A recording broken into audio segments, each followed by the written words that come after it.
요즘 금값이 연일 고공행진을 하고 있습니다.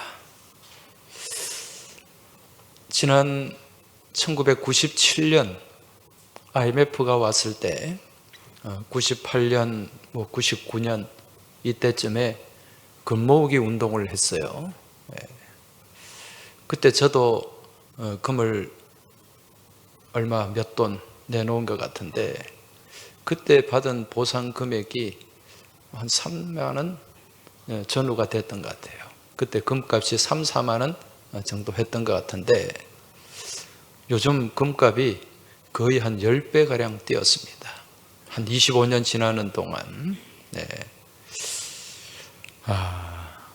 이 금이라고 하는 것, 지금도 가치 있는 귀금속이지만 옛날에도 금은 참 귀한 그러한 보화요, 보배였습니다. 그래서 사람들은요, 이 금을 만들려고 금을 한번 다른 금속을 바꾸어 가지고 금을 만들려고 화학, 물리학 여러 가지 방법들을 동원해 가지고 그렇게 시도를 했었습니다. 그게 뭡니까? 고대 시대 했던 연금술입니다. 그렇게 해서 금이 만들어지지는 않았어요. 여러분, 우리가 사는 세상에 금이 세 가지 종류가 있습니다. 먼저는 황금이 있죠, 그죠? 그리고 또 어떤 금이 있습니까? 백금이 있어요. 백금. 황금이 있고 백금이 있습니다. 그리고 사금이라고 불리는 금도 있어요. 여러분, 황금과 백금은 같은 금일까요? 다른 금일까요? 다른 금입니다. 종류가 달라요. 화학의 원소 기호도 다릅니다. 백금은 78번, 그리고 황금은 79번이에요. 근데 사금은 같은 황금 종류죠. 이게 광산에서 금이 아주 모래처럼 그렇게 흘러나와서 물에서 채취하는 금이 사금입니다. 자, 어쨌든 이 금이라고 하는 것, 이것은 다 가치가 있는 거예요. 그죠? 그런데 금이 아닌데 금으로 불리는 게 있어요. 그게 뭡니까? 소금이에요. 소금.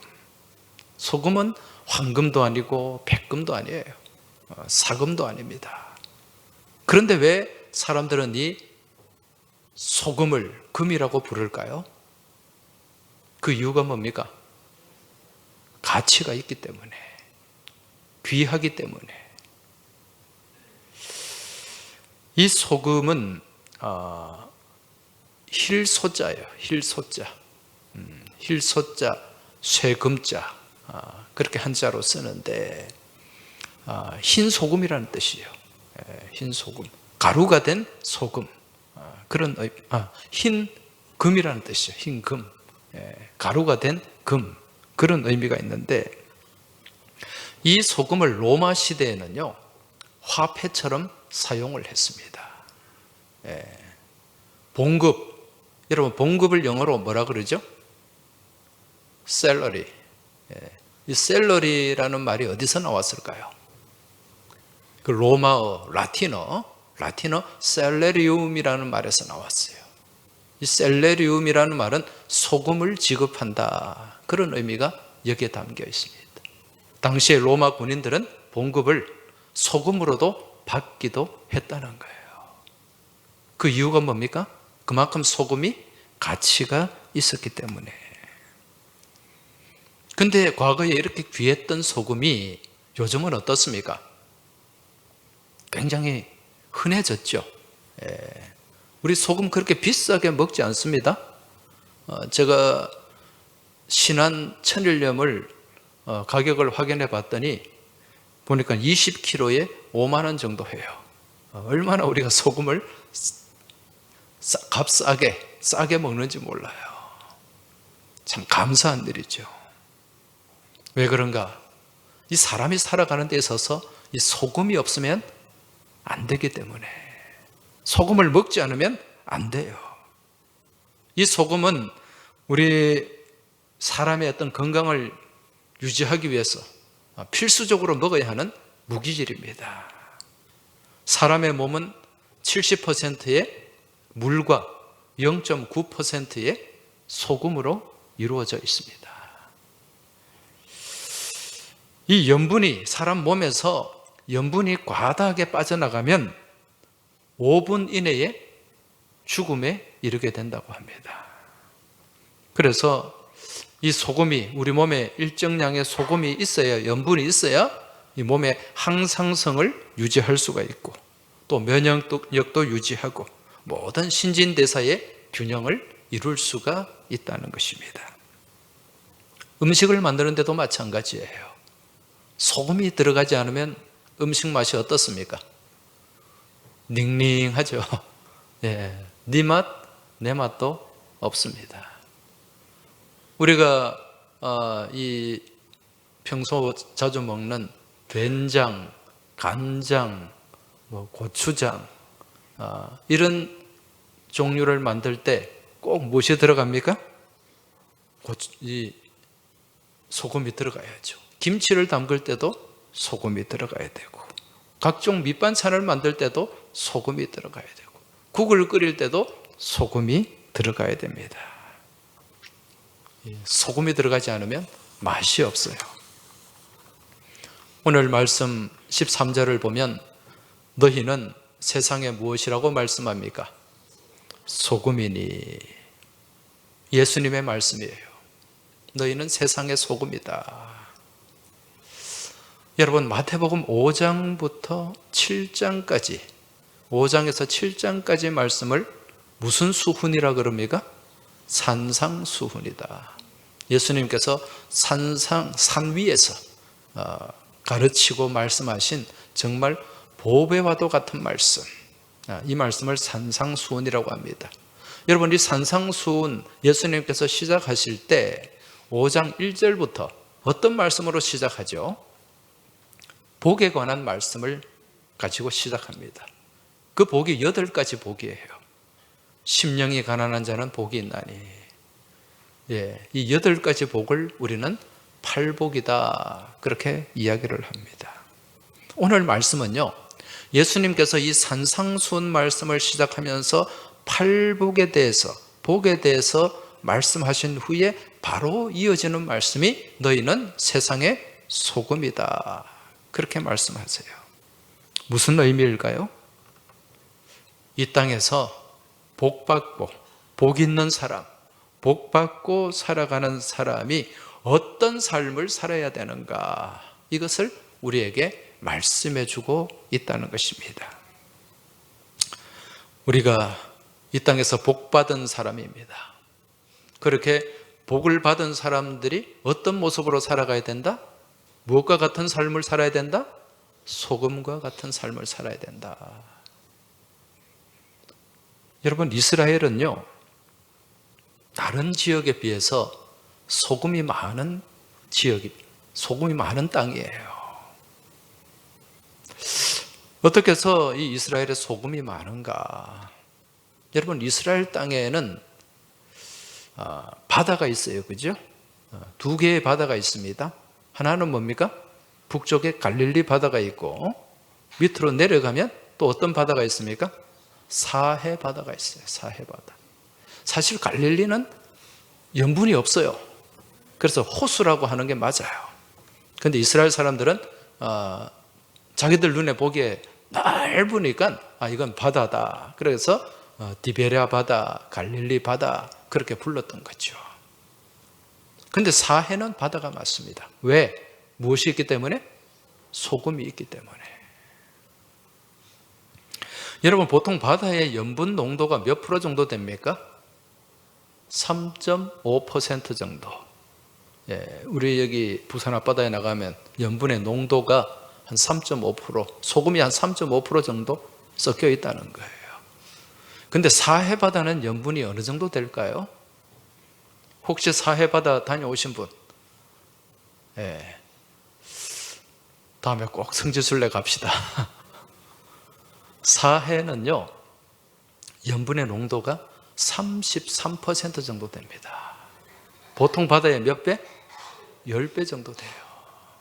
그러니까 거기서 누워서 책 보는 사람 봤어요, 안 봤어요? 예.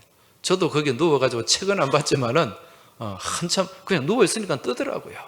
예. 그만큼 염분의 농도가 많아서 그렇게 부력이 생긴다고 합니다.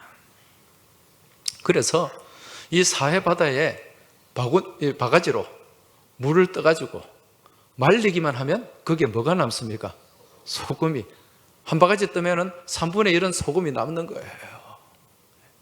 그러니까 그 정도로 소금이 많았던 땅이 이스라엘 땅. 옛날에 소금이 얼마나 귀했습니까? 그러니까 축복받은 땅이죠. 그래서 이 사해 유역, 사해 근처, 이 사해를 다르게는 염해라고 하지 않습니까? 그죠? 예, 여기는 굉장히 복받은 땅이었어요. 기름지고 그렇게 물이 많고. 아브라함 시대에 이 사해 지역에 살았던 사람들이 있어요. 이 사해 지역에 있었던 성읍이 있었어요. 아브라함 시대에 이 사해 지대에 어떤 성읍이 있었습니까? 소돔과 고모라. 사해 근처입니다. 여러분, 이 소돔과 고모라가 얼마나 축복받은 땅인지 몰라요. 근처에 조금만 가면은 뭐가 있어요? 많은 소금이 있고, 또 이스라엘에서 가장 귀한 게 또 뭡니까? 물이에요. 거기는 물이 많았다고 합니다. 창세기 13장 10절 말씀에 보면 소돔과 고모라 땅에 대해서 이렇게 말씀합니다. 창세기 13장 10절 말씀입니다. 네. 제가 읽어 드릴게요. 이에 롯이 눈을 들어 요단 지역을 바라본즉 소알까지 온 땅에 물이 넉넉하니 여호와께서 소돔과 고모라를 멸하시기 전이었으므로 여호와의 동산 같고 애굽 땅과 같았더라. 할렐루야. 자, 롯이 어디를, 아브라함과 헤어지면서 어디 땅을 선택했어요? 소돔 지역을 선택했어요. 왜? 거기 보니까 물이 많아요. 귀한 물이 많고 또 땅이 기름져요. 얼마나 살기 좋은 땅인지 모릅니다. 그러니까 아브라함이 조카한테, 자, 네가 먼저 선택해라. 그러니까 이 약삭발은, 좀 표현이 그렇습니다. 이 싸가지가 없는 이 조카가 어디를 먼저 선택했어요? 소돔과 고모라 지역을 선택했어요. 난 저기로 가겠습니다. 왜? 거기에 물이 많고 땅이 기름지기 때문에. 오늘 말씀에 보면 온 땅에 물이 넉넉하니 여호와의 동산 같았다. 그렇게 말씀합니다. 에덴 동산 같았다. 그리고 애굽 땅과 같았다. 여러분, 애굽 땅이 어떻습니까? 나일강 유역, 그 삼각주, 나일강 물이 많고 기름진 그러한 땅과 같았다. 그렇게 말씀합니다. 이처럼 땅이 기름지고 근처에 가면 또 사해가 있어서 그냥 바가지로 뜨기만 하면 소금을 얻을 수가 있었어요. 그런데 이렇게 축복된 땅, 이렇게 좋은 땅, 이 소돔과 고모라 지역, 여기가 결국 무엇의 대명사가 되고 말았습니까? 저주의 대명사, 심판의 대명사가 되고 말았어요. 왜 그럴까요? 이들이 무엇을 잃어버렸기 때문에? 맛을 잃어버렸기 때문에 그래요. 네, 맛을 잃어버렸어요. 창세기 19장에 보면 이 소돔과 고모라 지역에 두 명의 천사가 방문을 하게 됩니다. 이 천사가 방문을 했는데 그때 롯이 이 천사들을 먼저 만났어요. 그래서 이 두 사람을 어디로 데리고 갑니까? 자기 집으로. 자기 집으로 데려가서 그렇게 대접을 하는데 밤에 누가 찾아옵니까? 이 동네 사람, 온 동네 사람들이 찾아왔어요.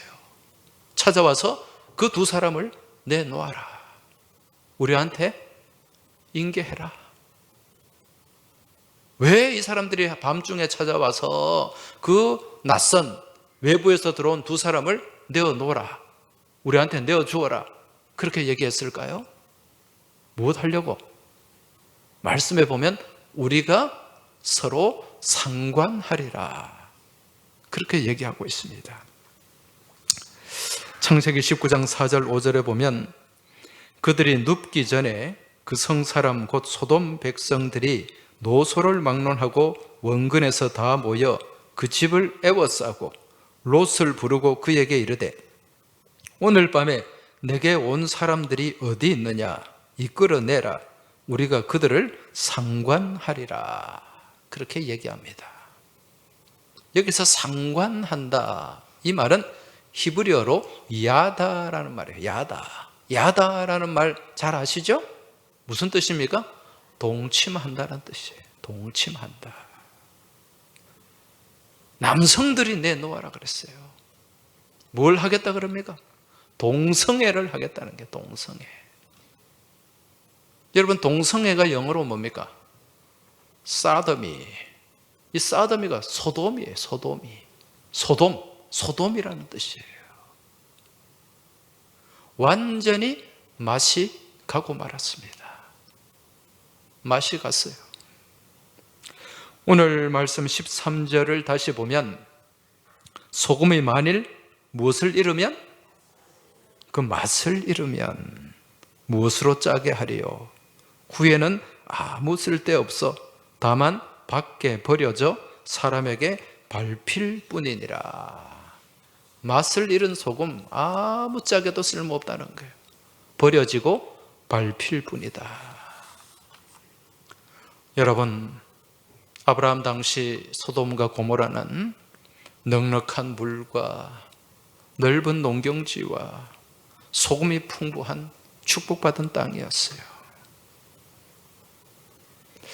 이들은 이렇게 받은 복을 가지고 주변에 맛을 내고 선한 영향을 드러내는 그런 삶을 살아야 되는데 하나님이 가장 싫어하는 그러한 악한 일에 선봉이 되었습니다.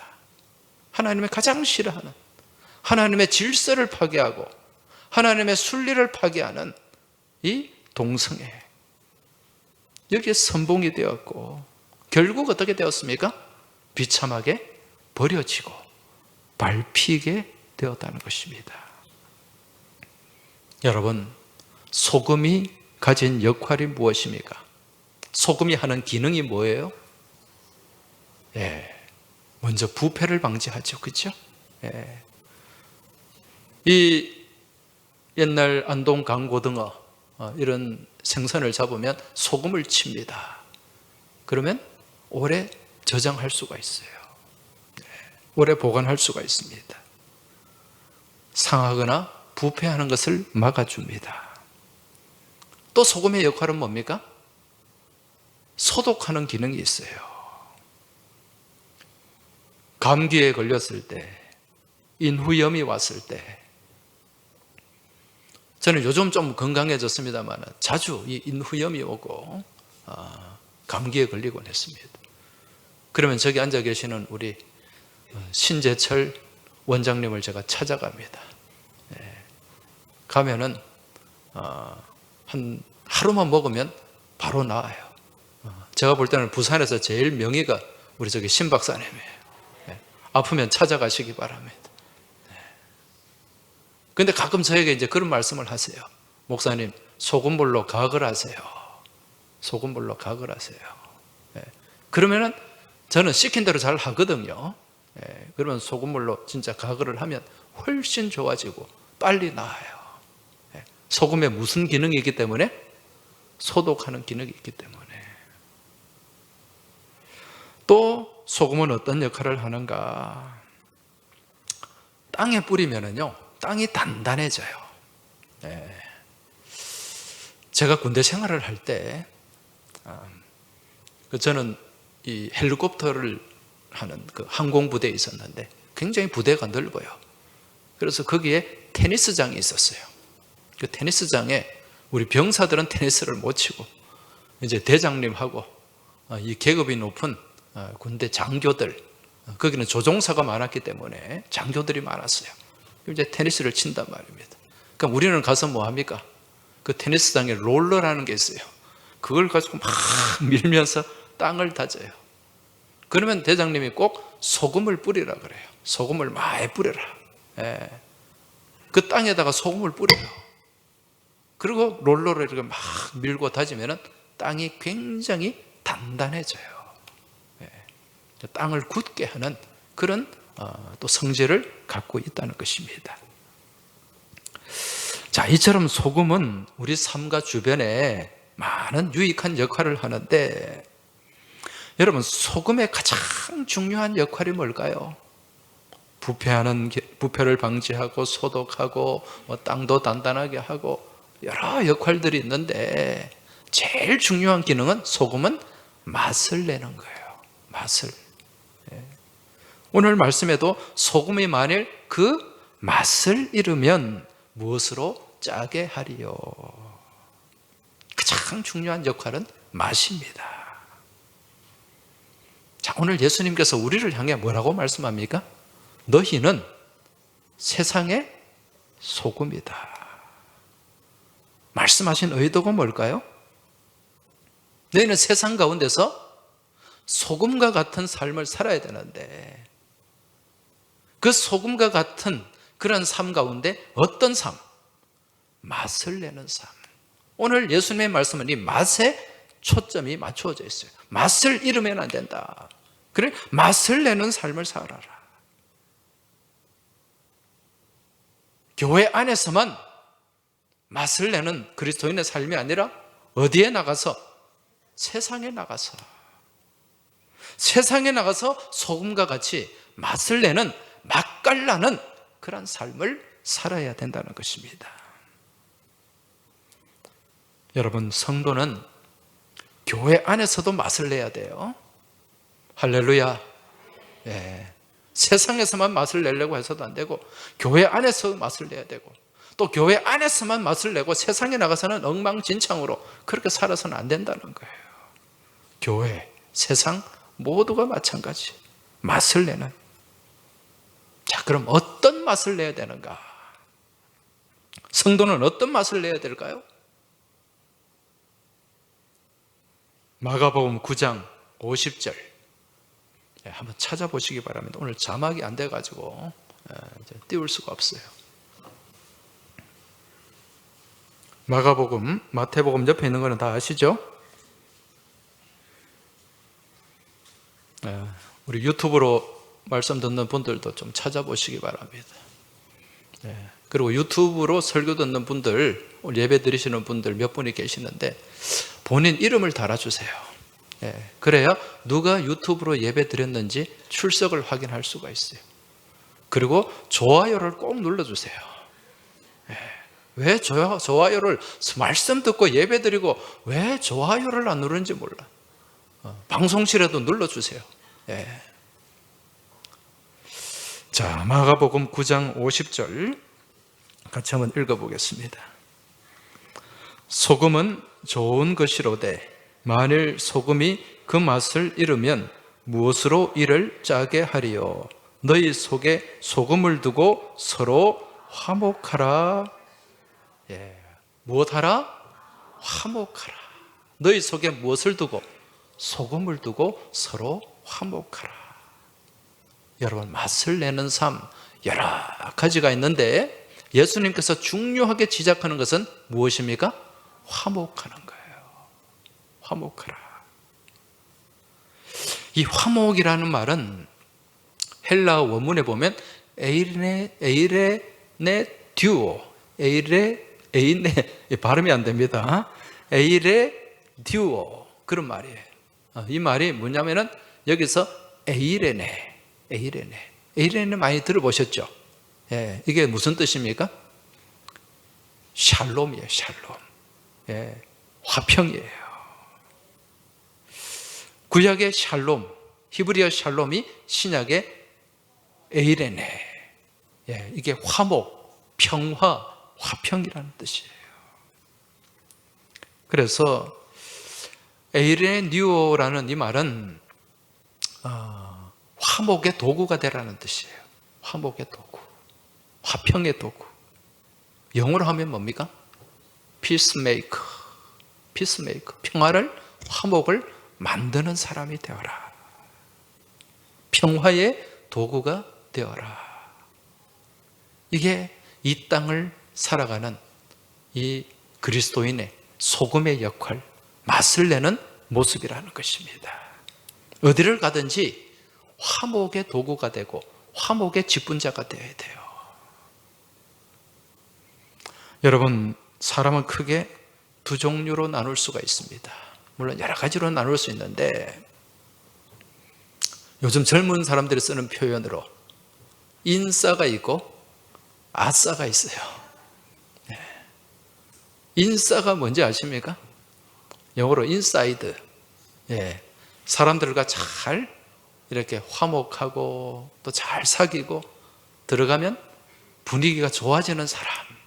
이 사람이 뭐라고요? 인싸. 반대가 뭐라고요? 아싸. 뭐 우리는 한국말로 좋으면 아싸. 그런데 그 좋은 거 아니에요. 아웃사이더. 겉도는 사람. 들어가기만 하면 어때요? 분위기가 갑분싸. 갑분싸가 뭔지 아세요? 갑자기 분위기가 싸해지는 갑분싸. 이런 사람, 아싸가 있어요. 가면 분위기가 깨져요. 힘들어져요. 이런 사람을 두고 뭐라 그러냐? 핵 아싸라 그래요. 젊은 친구들은. 요즘 막 강조할 때 핵이라 그러죠. 여러분, 교회 안에 이런 핵 아싸, 다르게는 폭탄이라고 할 수 있는데 있을까요? 없을까요? 없다고는 말 못하겠죠. 근데 여러분, 우리가 예수 믿는 사람으로서 이런 아싸나 폭탄이 되어서는 될까요? 안 될까요? 안 됩니다. 주변에 사람들이 내가 나타나는 걸 부담스러워하고 저 언제 터질지 모른다는 불안감을 심어줘서는 안 된다는 거예요. 여러분, 교회 안에서든 세상에든 예수 믿는 사람은 아싸나 폭탄이 아니라 여러분, 인싸가 되어야 됩니다. 인싸 중에도 어떤 인싸? 핵인싸. 그게 소금과 같은 맛을 내는 삶이에요. 여러분, 교회 안에서 먼저 소금이 되시길 바랍니다. 예수님은 세상에서 소금이 되라고 하셨는데요. 물론 세상에서 소금이 되라고 하셨죠. 그런데 여러분, 이 말씀은 교회 안에서만 소금이 되지 말고 세상에 나가서도 선한 영향을 미치라는 거예요. 여러분, 교회 안에서 소금이 안 된 사람이 세상에 나가서 소금이 될 수 있겠어요? 안 되죠. 먼저 우리는 급한 게 교회 안에서 먼저 소금이 돼야 돼요. 교회 안에서 가는 곳마다 여러분 맛을 낼 수 있길 바랍니다. 맛을 잃어버리면 안 돼요. 가는 곳마다 내가 가는 곳이 화평해져야 돼요. 화목해져야 돼요. 기쁨이 넘쳐야 돼요. 가는 곳마다 분위기 깨고 싸하게 만들고 막 그냥 분란이 일어나게 하고, 여러분, 그 소금, 아예 소금이 아닙니다. 그건 폭탄이지. 여러분, 우리는 예수님께서 너희는 소금이라고 말씀하셨어요. 말씀하셨는데 이 소금이 여러분, 소금의 역할을 하기 위해서는 무엇을 내야 된다고요? 맛을 내야 돼요. 맛을 내기 위해서는 소금이 어떻게 돼야 됩니까? 음식에 소금이 들어 국에 소금을 넣었어요. 맛을 내려면 녹아야지. 소금이 없어져야지. 그대로 그냥 소금이 자기 형체의 결정을 그대로 갖고 있으면 맛이 납니까? 안 납니까? 안 나요. 소금이 녹아야 됩니다. 소금이 없어져야 돼요. 무엇입니까? 희생입니다. 희생. 우리가 소금으로서 맛을 내기 위해서는 성도의, 그리스도인의 무엇이 있어야 된다? 자기 희생이 있어야 된다. 자기 헌신이 있어야 돼요. 그냥 말로만 내가 소금이다. 여러분, 안 됩니다. 내가 녹아야 돼요. 내가 녹아야 돼. 내가 죽어야 됩니다. 내가 희생해야 됩니다. 그때부터 맛이 나기 시작하는 줄 믿으시기 바랍니다. 네. 맛이 안 나는 소금은, 녹지 않는 소금은 아무리 산처럼 쌓아놔도 맛을 낼 수 없고 소금의 역할을 할 수가 없다는 것입니다. 금년 한 해 맛을 내는 소금이 되시길 축원합니다. 네. 옆에 사람한테 네가 녹아라, 네가 죽어라 그런 말 하지 말고 누가 녹아야 돼요? 내가 녹아야 돼요. 맛깔나는 소금, 맛을 내는 소금, 피스메이커가 되시길 주의 이름으로 축복합니다. 그 다음 예수님이 뭐라고 말씀하셨죠? 너희는 세상의 빛이라. 산 위에 있는 동네가 숨겨지지 못한다. 그렇게 말씀합니다. 여러분, 이 소금처럼 빛도 역할이 있고 기능이 있어요. 여러분, 빛의 기능은 뭡니까? 밝게 비추는 거죠. 창세기 1장에 보면 하나님께서 천지를 창조하실 때 땅이 공허하고 혼돈하고 그리고 흑암이 가득했다. 그렇게 말씀합니다. 땅이 공허했어요. 혼돈스러웠어요. 흑암이 가득, 어둠이 가득 채워져 있었어요. 그때 하나님이 뭐라고 말씀하셨죠? 무엇이 있으라? 빛이 있으라. 그러니까 어둠이 물러갔어요. 그리고 질서가 세워지기 시작했어요. 카오스에서 무엇으로? 코스모스로. 코스모스의 뜻이 뭡니까? 질서라는 뜻이. 카오스는 혼돈이에요. 여러분, 이 빛은 어둠을 물러가게 하는 능력이 있습니다. 주변을 환하게 비추어요. 그리고 빛은 또 주변을 따뜻하게 합니다. 추위를 물러가게 해요. 여러분, 지구가 태양과 가까워지면 더워지죠. 멀어지면 어떻습니까? 엄동설한이 됩니다. 빛과 가까워지면 따뜻해져요. 햇볕은 소독하는 기능도 있고요. 우리 오염된 것들, 곰팡이 핀 것들 햇볕에 내놓으면 소독이 되잖아요. 그리고 사람의 몸도 햇볕 가운데 나아가면 여러분 우울증이나 이런 증세가 떠나가게 됩니다. 우리 영혼이 환해지는 거예요. 빛이 들어오면.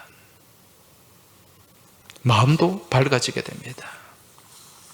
그럼 오늘 예수님께서 말씀하시는 중요한 빛의 역할은 무엇인가?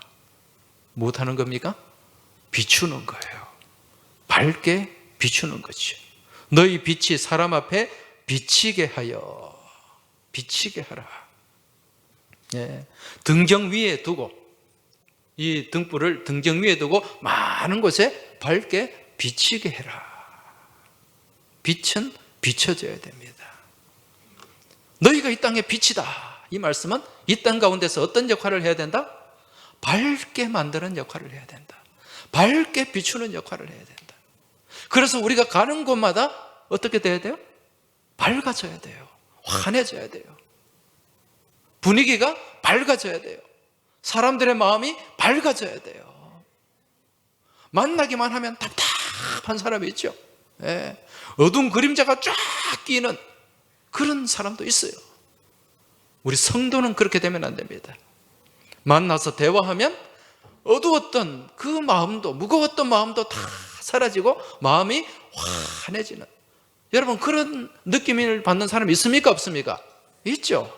근데 환하다가도 만나기만 하면 그냥 막 마음이 어두워지는, 답답해지는 그런 사람도 있어요, 없어요? 있어요. 여러분, 우리 성도는요, 빛의 역할을 감당해야 됩니다. 가는 곳마다 밝아져야 돼요. 밝아지려면 누가 먼저 밝아야 돼요? 내가 밝아야 돼. 나는 빛인데. 보니까 7명이 지금 많이 어두워요. 여러분, 교회 안에서 빛이 되시기 바랍니다. 좀 환하게 인상 쓰고 다니지 마세요. 저도 가만히 보면 제가 인상 쓸 때가 많아요. 그럼 아차 싶어요. 그래서 그걸 보고 웃는 모습 많이 표정도 짓고 하는데, 인상 쓰지 말라고. 늘 웃고 사람들에게 환한 마음, 기쁨을 전하는 빛과 같은 사람이 되시길 축복합니다. 교회에서만 빛이 되면 될까요? 아니죠. 세상의 빛이에요. 세상에 나가서 여러분, 일터에서, 직장 가운데서, 학교에서 만나는 사람들마다 나는 무엇이다? 빛이다. 나는 빛이다. 이걸 우리가 잃어버리면 안 돼요. 우리 옆에 계신 분들에게 말씀해 주세요. 당신은 빛입니다. 당신은 소금입니다. 우리 맛을 냅시다. 맛깔나는 삶을 삽시다. 그 목사님 어수선하게 그래 하지 말고 확실하게 누구를 정해. 혼자 막 두리번거리지 말고. 다시 한번. 우리 옆에 계신 분들에게 그 앞뒤로 해. 앞뒤로. 둘 다 어수선해. 팀파니하고 둘 다. 우리 빛을 비추며 삽시다. 할렐루야. 금년 한 해 여러분, 우리 교회 비전이 뭡니까? 거룩한 신부, 믿음의 용사가 되는 교회예요. 그냥 막 구호로만 외치면 안 됩니다. 우리가 금년 한 해 이 비전을 가지고 삶을 살아내야 될 줄로 믿습니다. 그러기 위해서는 우리가 맛깔나는 소금의 삶, 또 빛이 되는 빛된 삶을 우리가 살아야 된다는 거죠. 여러분, 지난 주간에 우리가 이 주제를 가지고, 비전을 가지고 말씀을 나누었는데요. 여러분, 착한 행실, 이 착한 행실, 너희로 착한 행실을 보고 그렇게 말씀합니다. 이 착한 행실은 헬라어로 칼로스 엘곤인데 삶 가운데 드러나는 좋은 삶의 모습을 얘기하는 거예요. 이게 지난 주간에 연결되는 말씀이 있어요. 그게 뭡니까? 성도들의 옳은 행실. 성도들의 옳은 행실입니다. 빛나고 깨끗한 세마포 옷. 그게 뭐라 그랬어요? 성도들의 옳은 행실. 기억납니까? 그 성도들의 옳은 행실이 오늘 착한 행실과 연결이 되는 거예요. 여러분, 그 착한 행실이 무엇이다? 소금이 되고 빛이 되는 삶의 모습이다. 이게 거룩한 신부의 모습이고 세상 가운데 날아가는 믿음의 용사의 삶인 줄 깨달으시기 바랍니다. 이번 한 주간 세상에 나가서 여러분, 낮엔 해처럼 밤엔 달처럼 삶을 살아가시기 바랍니다. 그럼 빛된 삶, 그리고 예수님처럼, 바울처럼 나를 희생해서 섬기고 돕는 그런 소금과 같은 복된 삶이 펼쳐지길 주의 이름으로 축복합니다. 이 시간 같이 우리 찬송하며 나아가겠습니다. 낮엔 해처럼 밤엔 달처럼 우리가 그렇게 살기를 소망하며 기도하며 나아가겠습니다.